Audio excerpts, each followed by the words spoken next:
Salam alaikum, chers élèves de la première année bac sciences économiques et de gestion. Ravi de vous retrouver et merci de me recevoir chez vous. Alors, au cours de la séance d'aujourd'hui, on aborde donc le dernier point du chapitre approche systémique qui se rapporte à l'entreprise système finalisé. Et donc, notre entreprise, à travers bien sûr son activité, elle cherche automatiquement à réaliser des finalités. Alors, par le terme finalité, on désigne des buts majeurs qui sont réalisables à long terme. Ce qui veut dire, أهداف كبرى يتم تحقيقها في المدى البعيد, c'est-à-dire que ça va prendre plusieurs années pour être réalisé. Et ce qui est sûr, c'est que pour atteindre une finalité à long terme, il faut passer par la réalisation de plusieurs objectifs à court et moyen terme, c'est-à-dire لتحقيق هذه الغاية l'entreprise خصها تمر يعني من عدة مراحل تحقق فيها عدة أهداف في المدى القريب أو في المدى المتوسط باش توصل لتحقيق هذه الغايات. Alors, ce qu'il faut savoir maintenant, ce qui importe, c'est les types des finalités, à commencer par la finalité économique, الغاية الاقتصادية, la finalité sociale, الغاية الاجتماعية, et la finalité sociétale, الغاية المجتمعاتية. Et donc, voyons voir maintenant chacune à part. On commence par la finalité économique, comme on a dit, الغاية الاقتصادية. Alors, à travers l'objectif bénéfice que l'entreprise cherche à réaliser chaque année, elle va pouvoir être rentable sur le long terme. Cette rentabilité, bien sûr, est la relation avec la création de la valeur. Rappelez-vous la notion de valeur ajoutée qu'on a vue dans le chapitre approche classique. Après distribution de cette valeur ajoutée, après répartition, après rémunération, bien entendu, des différents agents économiques, la part qui reste s'appelle un bénéfice. Il revient à l'entreprise elle-même. Ce bénéfice, il constitue pour elle une réserve qui va permettre une augmentation de son capital propre et par la suite la possibilité d'autofinancer ses propres investissements. Donc, petit à petit, cette entreprise, à travers sa rentabilité, elle va automatiquement assurer ce qu'on appelle sa longévité. En quelque sorte, c'est le fait d'avoir une longue vie qui va se traduire par trois éléments. D'abord, c'est l'objectif survie, donc le baqa, fsouq. On peut parler également de pérennité, comme on l'a déjà évoqué, il y a l'istimrariya.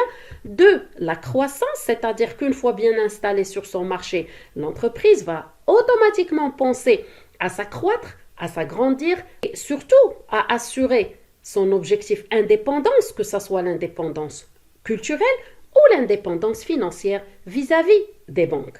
D'accord? Donc ça, c'est pour la finalité économique. Alors, pour ce qui est de la finalité sociale, الغاية الاجتماعية est la relation automatiquement avec les rôles de l'entreprise vis-à-vis de son personnel. C'est donc la vie interne de l'entreprise qui se rapporte à ce qu'on appelle la GRH, gestion des ressources humaines.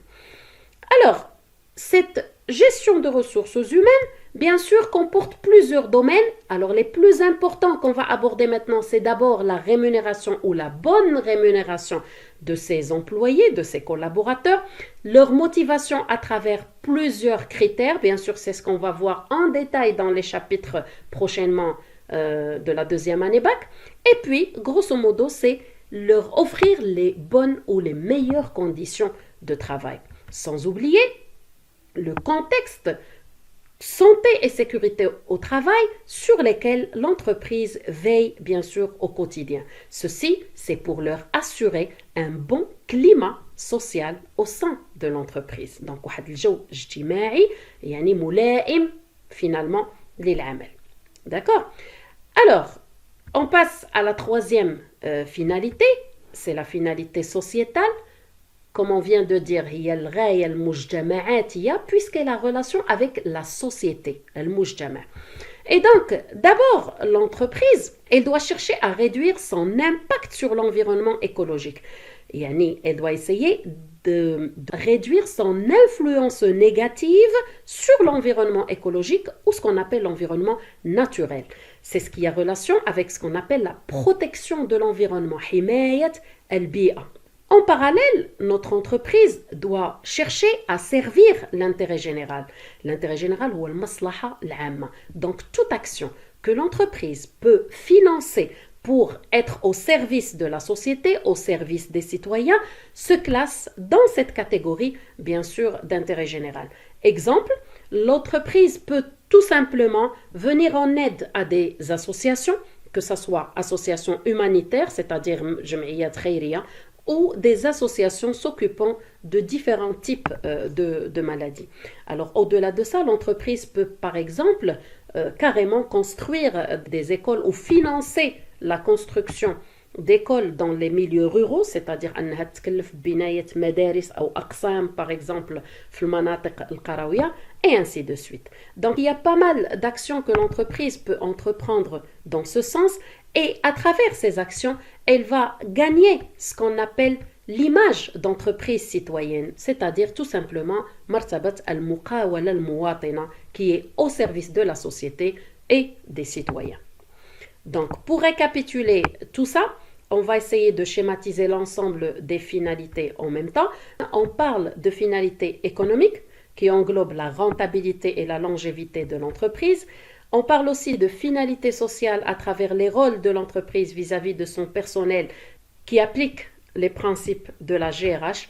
Et on parle aussi de finalités sociétales dans le cadre de la protection de l'environnement et des actions dans l'intérêt général. Dans le cadre de la réalisation de ces finalités, l'entreprise peut être certifiée, c'est-à-dire elle peut obtenir des certifications qu'on appelle les certifications ISO. Alors pour le contexte finalité économique, la certification porte le code ISO 9001. Pour la finalité sociale, la certification porte le nom de OHSAS 18001 et pour la finalité sociétale, l'entreprise va obtenir une certification ISO 14001. Bien sûr, ces certifications, on va les reprendre dans le dernier chapitre nommé qualité totale et vous allez les reprendre également l'année prochaine dans le cadre du chapitre stratégie. Alors, d'ici là, j'espère que le contenu de la vidéo vous a été bénéfique. Soyez au rendez-vous pour les prochaines séances. دمتم في رعاية الله وإلى اللقاء.